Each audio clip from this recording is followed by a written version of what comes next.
So we're going to just let everybody get logged in and set up.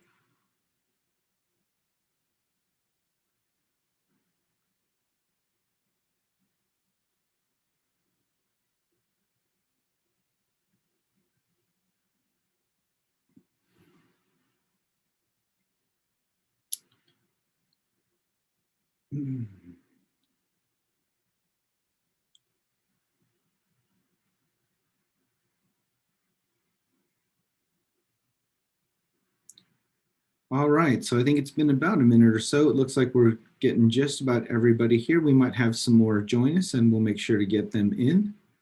So for all of you that are already here logged in and ready to go, if you can hear me and see my screen, then we're in good shape.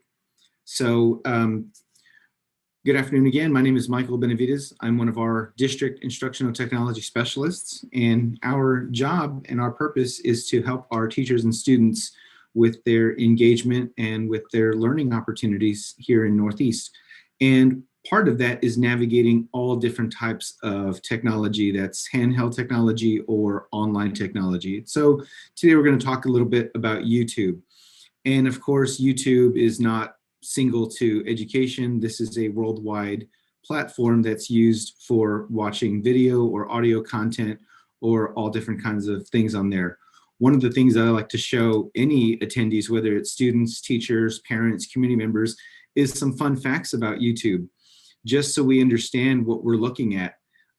This is probably somewhat relevant as far as recent data, but again, this stuff changes daily. But here it tells us the total number of people that are using YouTube. And so this number right here, that's 1,300,000,000 people that are using YouTube with regularity according to their data. And here you see 300 hours of video are uploaded to YouTube every minute. About 5 billion videos are watched on YouTube every single day.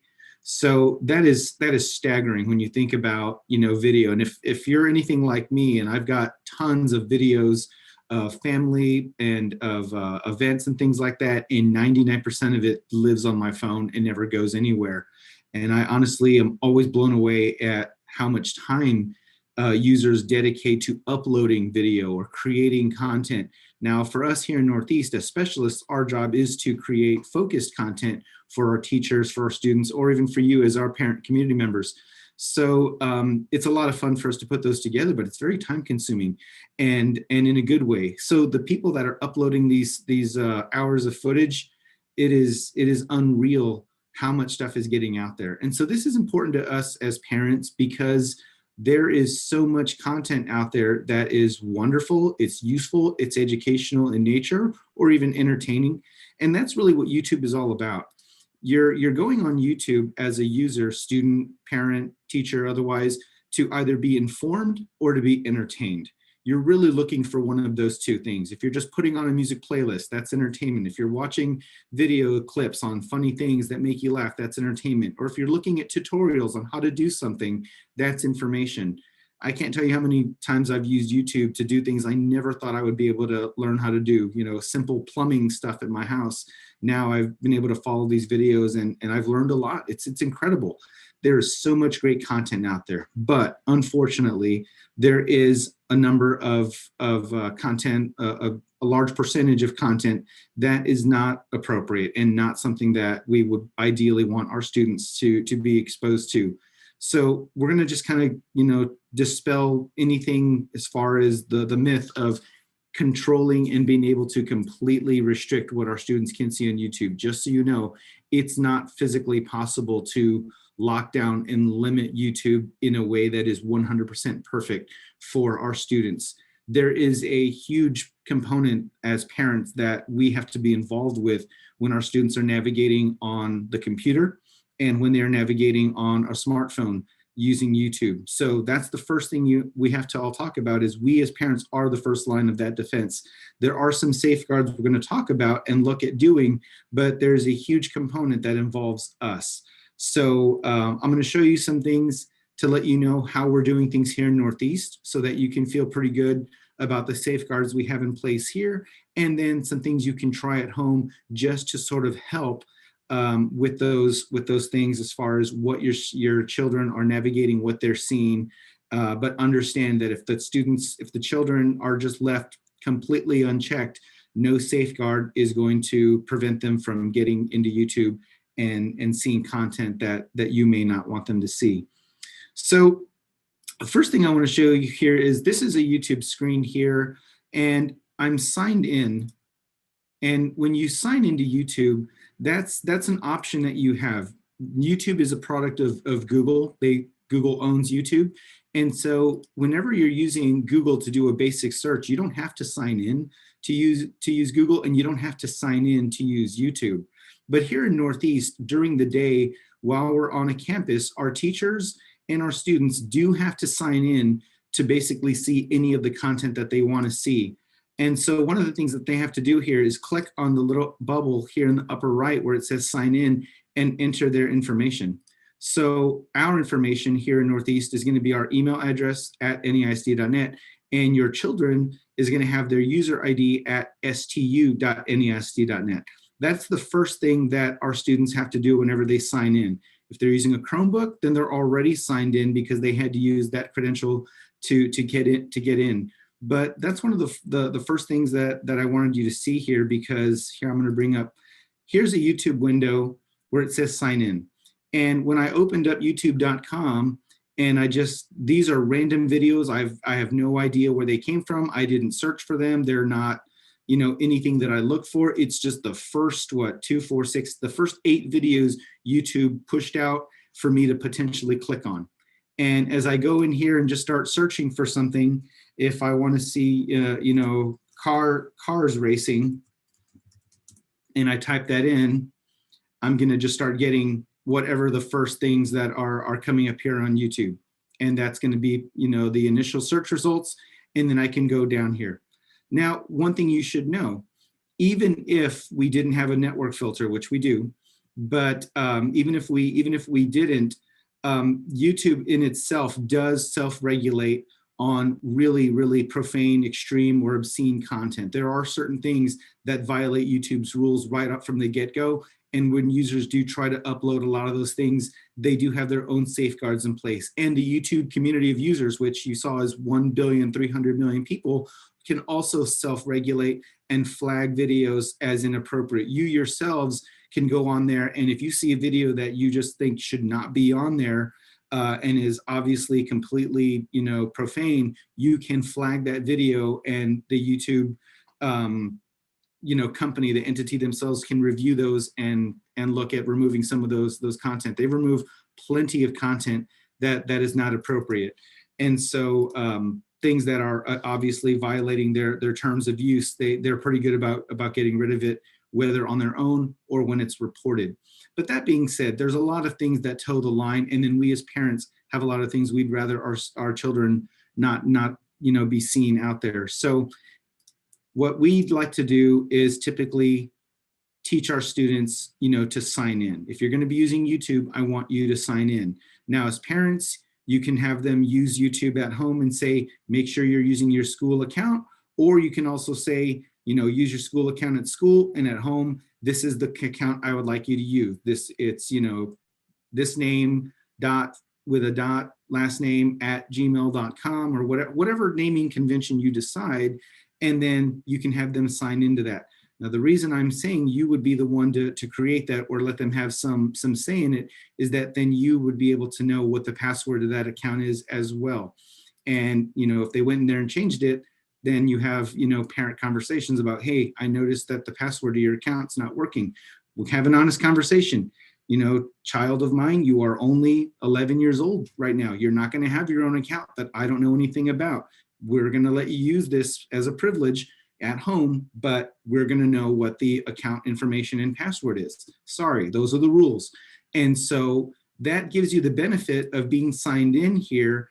And as a parent, you can sign in with that same information, and you are able to go and click on the history and see what history is being used on that child.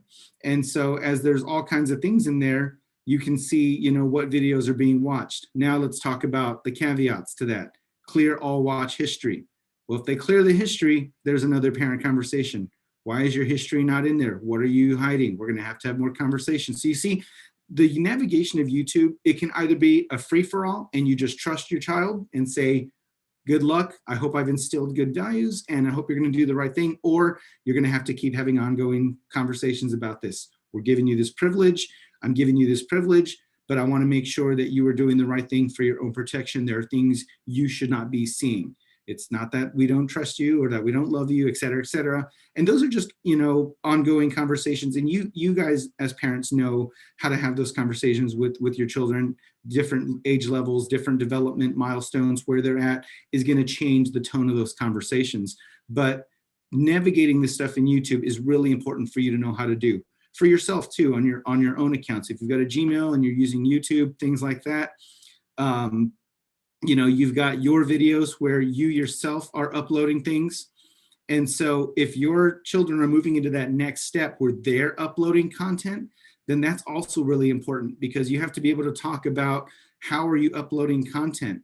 As parents, a really cool tip that I like to tell everyone, if you are actually going to take use of your smartphone and upload some of those videos, especially right now with the way we're living in you know, Zoom world with COVID, with not necessarily being around each other the way we might have been used to. You might have some family in town that you might not see as much, or out of town, but you finally want to upload some family videos. Use YouTube. It does not have to be public. When you upload those videos and you click on upload, when you select that file, wherever it's from, whether it's on your phone or on your computer, you can choose the privacy of what it looks like. I almost always recommend everyone to start with an unlisted, and it'll show you options when you're uploading your video there. And you see how it says here on my screen, anyone with the video link can see this video. The video won't appear on your channel page, and it will not appear in YouTube search results unless someone adds it to a playlist. So if I wanted to upload a video to YouTube and it's got my children on it, I might start it either as private so that it's locked down just to me, and then I can individually select email addresses of who is going to be able to see that. Or I can do unlisted here, where I can just put the link in an email and say, hey family, check out this video of the kids, you know, in the background playing at a birthday party. Wanted to share it with you guys since there was only, you know, 4 people there, you know, being distant in the backyard. And here it is. The link itself, anyone that clicks on the link, they can see that video. But anybody that searches for, let's say I type it with certain names or certain events, anyone in the world using those same words on YouTube to search or type will not produce my video. So unlisted is kind of a almost private, but not fully private, because you can still send the link out. And then of course, once you send the link out, it's out of your control. Others can share that link with others and such and such. But it is something good to know. And I know that's not what we're here for today, but it is just something that I thought is kind of cool to show you guys. If you are kind of on the fence, should I be using YouTube? It's a you know, there's so much stuff out there. Would I want my things up there? You can upload videos that are not public for the entire world to search and see. You can do unlisted, or you can do private when you're uploading those videos. All right. So let's talk about restricted mode. And I'm just going to go right back to my YouTube home screen here. And again, when they're in Northeast, just so you know, we have restricted mode on by default, but where you find it, once you are signed in, you click on the little bubble right here, and it shows your email address. This applies whether it's on a personal email or the work or school email here. And you scroll all the way to the bottom and you can see where it says restricted mode, and it's either off right now or it's on. And so same thing on the app. You can do this on the smartphone and tap on the bubble where your account is, and then look for that restricted mode. And so really what this does, it helps hide potentially mature videos. They themselves, YouTube will tell you, no filter is 100% accurate, and it only applies to this specific browser. So if I click activate restricted mode, now when I go and start doing certain types of searches here in the search box, it's going to make sure that I'm not seeing videos that are classified as mature. Now, can those videos still get through? Can they still pass through that restricted mode? Yes, they can. And that's just reality. Again, you as a parent have to make a choice on using YouTube at home, because unless you have protection filters on your internet service or on your router where you have certain safeguards built in. And if you're interested in things like that, drop into your local Best Buy and talk about, some family settings, some home security that you'd like to set up for filters, internet filters, content filters, things like that. Again, those products exist out there. I wouldn't say any of them are 100% perfect. Kids are savvy. They do look at different ways to get around things. But again, it's sort of a first line of defense. You as a parent are also a line of defense, continuing those conversations with your children as they continue to grow older. But this is conversations we in Northeast have with them from the very first day we see them, even at the kindergarten level. We talk about digital citizenship, and we talk about navigating the computer safely. And so the students themselves, we want them to be empowered about not obviously searching for things, but then, as things start to divert into other directions, we as parents want to stay with them. So restricted mode on, I recommend that, for home viewing. If your child is under the age of 18 at home with you in your household, that's a good thing to have on. They can just go in there and click it and turn it right off. That's something that can be done. And so that's something you could do a spot check on. You see them on YouTube. You could say, hey, what are you watching? Oh, I'm watching this video on, cats playing on the piano. Oh, that's really cool. Are you on restricted mode? Yes, Mom. Yes, Dad. It's on there, and they can show it to them. Okay, just want to make sure you're, being safe. Whatever those conversations look like, it's obviously very fluid, but this is something that's really important, that you see that restricted mode is just a content filter to narrow what's out there, because YouTube does have a policy on appropriateness of videos as far as violating their terms, but there's a lot of stuff that is simply mature content that is 100% within the bounds of YouTube's acceptable use. And those are things that you want to be sure that you're seeing, that your children are not actively just being able to see right there off the bat.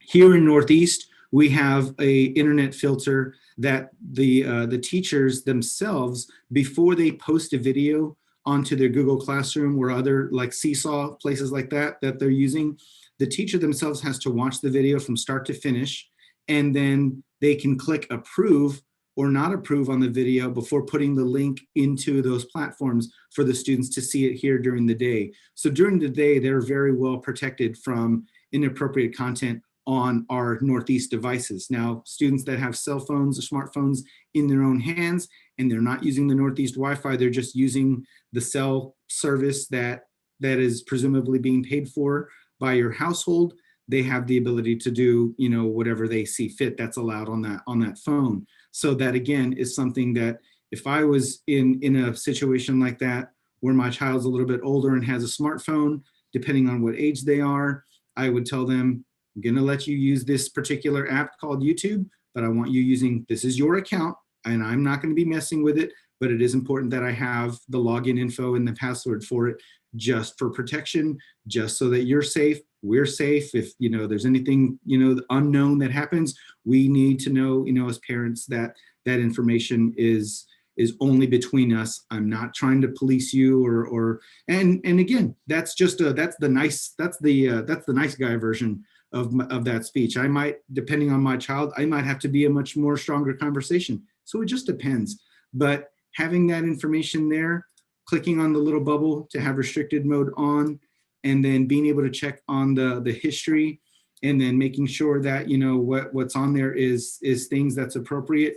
You're going to want to see, where is my child, leaning toward? What kind of content are they interested in?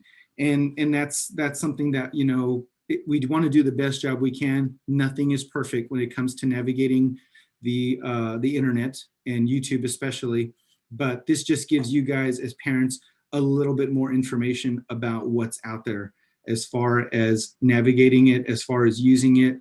And then again, if you are interested in uploading, or if your child is interested in uploading their own video content, you can have those conversations. Hey, I'm okay with you uploading that video of you flying your drone. That sounds really cool. I'm excited that you're doing that. Make sure that it's not public, because you and your friends are in that video. I don't want that public, or their parents may not want them out there. So make sure you're using private, and share it with those specific users, or make sure it's unlisted. That's a really great thing for you as parents to start being able to talk about. It gives you more information on that. There's other things too, like again, some of these videos here, like a lot of these things, I have no clue where they come from. They just pop up. And so if something on your YouTube screen is showing up, you can click on the little three dots here and say not interested or don't recommend channel. And so if you're seeing things here that doesn't make sense to you and you're saying, yep, not liking that, not sure why I see some of this stuff, you can start to curate YouTube where you filter it down and say, I know you're always trying to show me new things. Some of it's related to what I looked at, some of it's unrelated. You can go in there and just start removing. That way you're limiting, you know, the stuff you're seeing to more things that you want to see. But again, it's not perfect. As you guys may already know, with social media platforms like YouTube, like Facebook, Instagram, et cetera, they are just basically sending content out, you know, with a fire hose style. It's just bombard us with as much content as possible and hope something makes sense. We click on it, there's ads, stuff like that. And, you know, of course, these companies generate revenue based on our viewing of the content that's out there. So it's, you know, it's a reciprocal relationship of we get the content we want, then they make money through advertisements, et cetera. So all we want to do here in Northeast is give you guys as parents an opportunity to see that. Now I'm going to show you, you can always go in here to Google and just type in restricted mode. Just say, how do I do restricted mode? And you'll get a little information here that just tells you, click profile picture, click restricted mode. There's the box, toggle it on or off. And it gives you some information here about it. Talks about your family. There's even more information than what I talked about. If you really want to learn about things like metadata, the community guidelines, this is really great for looking at things like that. So you can always just do a Google search for restricted mode and read a little bit more about it here in on YouTube's site directly. And then I want to put in the chat for those of you that are here, this is from childnet.com. This is not a Northeast site. We're not representing ourselves as having created this, but I did think that this was a pretty good little place, kind of what we were talking about, conversation starters. I love right here that it says filtering systems can be helpful, but they are not a replacement for discussion and involvement with your child's online life. That's it right there. That's the most important key takeaway is you can try to put some of these safeguards in, but like I said, unless you purchase an independent third-party content filter for your home on your network Wi-Fi, and they don't have access to things such as the cell phone open internet, that's going to be something you want to maintain is healthy, good conversations with your children there at home. So I'm going to put this little article here in the chat, and you guys can click on it and open it in your own web browsers and just take a look at it. It's just something that I wanted to show you for reading. And also it reinforces a little bit more about what we talked about today. So if you click on the chat there in Zoom, you should see that link there from childnet.com. And again, it just starts the conversation clean. You know, if you really feel like, you know what, yeah, my child's been using YouTube for a while, I have no idea what they're seeing, or maybe I was too hard on them, maybe I've been too soft on this, maybe I just need to kind of start fresh. This is a great article to read through and look at. Of course, our webinar today, we'll have it on our ITS YouTube channel as well. But using YouTube at home is really all about your involvement as parents, and talking to your children about, you know, what's out there and what is safe for them, what's healthy for them. And again, that conversation is going to look different household to household. We just want to give you guys that information so you have an opportunity to get in front of that a little bit. So again, restricted mode is really the key part of what we were talking about, but I also wanted you to see that there's a history here that you can also evaluate with them. And then when you go through there, you've got clear all watch history. Again, if my child had that agreement, I would tell them, do not mess with the history. Okay, that's something that's important. I don't want you to think about that. You leave that alone. And then if I ever see something that is, something we need to have a discussion about, we'll have a discussion about. But keep those communication lines open. We don't want to, do something that's going to force them to start going around these safeguards and just intentionally try to do everything outside of us. That's what we want to try to avoid as parents, because again, YouTube is not a perfect environment for being able to close them off to everything we want. So it would be interesting if there were those kind of options, but that's not how YouTube generates revenue. And so this is something that we just really try to navigate together as educators and as parents with our children, having those conversations. All right, so I think we're in a pretty good spot here. Really quick, I guess we'll just check, was there any QAs or anything like that that would be good to come up here now, Paola? Or are we all right? No questions. Wonderful. Well, again, this is just a really short introduction to, again, navigating digital citizenship, which is good for all of us, not just children, us as well. You on your own YouTube accounts, if you're using one like that, like I said, remember, you can navigate without signing in, but here in Northeast, our teachers and our students all sign in order to use YouTube. And the content filters here keep us pretty well insulated from inappropriate content. And really this is about once they go home, being able to assist them on safe navigation. So we hope that this was useful for you. We hope it's something that you'll be able to jumpstart a little bit with your children. If you haven't had an opportunity to do that, you can never discuss these things too much with them in a healthy way, so that, as a family, using online platforms like YouTube is something that is as safe as possible. And, we're assisting in their healthy growth with the content that's available out there in the world. So I think for today, that's going to do it for us. So again, thank you all for spending this afternoon with us, and we will see you again very soon. Okay, thanks. Bye-bye.